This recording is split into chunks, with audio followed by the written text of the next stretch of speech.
Welcome to today's Grassroots soccer training session. Our focus is on evading pressure and support play in possession. Let's dive into the exercise designed to enhance these skills.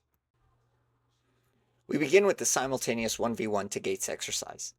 Here's how it's set up. 4 lines of players, 2 working east-west and 2 working north-south, on a 20 by 20 yard space with gates 2 to 3 yards wide, separated by 8 to 10 yards. Each line starts with players possessing balls. They initiate action by passing across to the opposing lines, triggering the 1v1 action. The objective is for the attacker to dribble through one of the gates opposite them. The action ends when a player scores, a defender steals and scores, or if the ball leaves the game zone. Coaching points. Attackers should focus on creativity, using skill moves, feints, and changes of speed and direction. Defenders should maintain composure, delay the attacker, and control the direction of the dribbler. Next we move to 2v2 to gates. 2 teams of 2 players each compete to score by dribbling through the opponent's gate. Players must decide between passing or taking on the defender 1v1, based on the covering defender's position. The action ends when the ball leaves the game zone or a goal is scored. Key factors. Players need to keep their heads up, employ evading pressure strategies like shielding, passing to teammates, dribbling into space, or using their first touch effectively. This is a great exercise to use with the U8, U9s. The third exercise is dribbling through gates to score.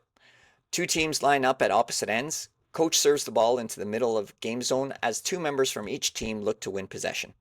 The ball carrier must dribble through one of the gates immediately prior to scoring on any of the 2 mini goals. This is the key. The condition is to dribble through a gate before scoring, be it after receiving a pass or stealing the ball from an opponent. Coaching points: use turns and feints to send defenders one way, then attack the open net. Switching the field of play works great in this exercise. Now let's move to the 6v4+1 zonal progression game.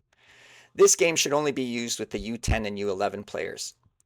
In this game, 3 zones are created with 2 teams of 6 and 4 players plus 1 neutral player.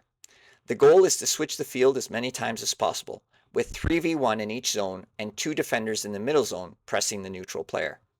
Points are awarded for a direct switch between zone 1 and 3 and indirect switches through the neutral in zone 2, as well as defensive recoveries followed by goals.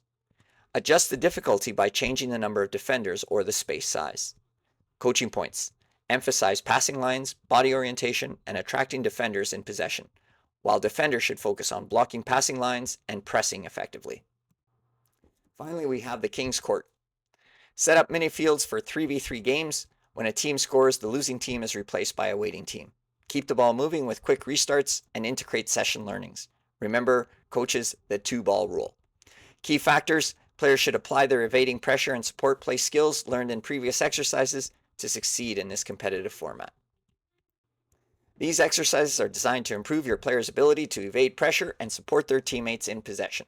Focus on the coaching points and encourage creativity, composure, and teamwork. Happy coaching! Spread joy.